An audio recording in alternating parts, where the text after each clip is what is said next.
से शादी कराई दो देबो कराई शिव चर्चा जी। हाँ बाबा। ए बाबा जनुआ से शादी कराई दो देबो कराई शिव चर्चा जी। बस ये चाहिए बाबा।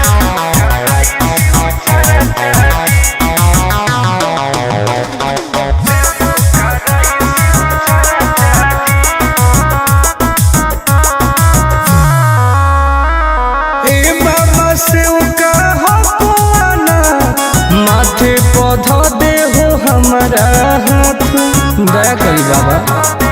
ए बाबा हमरो सुनी कर दे हो कवनो कमाल जी हमरो है मन फिलहाल जी मार दे हो ऐसन मंत्र रहबै दोनों खुशहाल जी।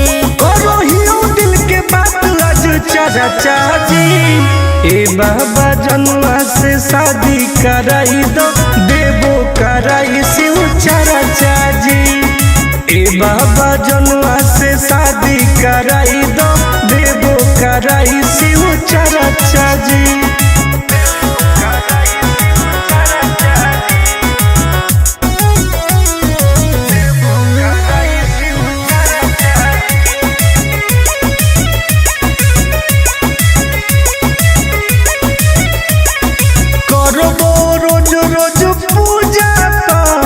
बंगिया के गोला चढ़ाइबो साथ।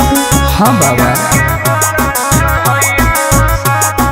तोरे पहो विश्वास जी टूटे नहीं हो आस जी करो है बहुते के अर टोन टोन आनंद पराकाश जी। सबले मई उठाई हम खर्चा जी। ए बाबा जनुआ से शादी कराई दो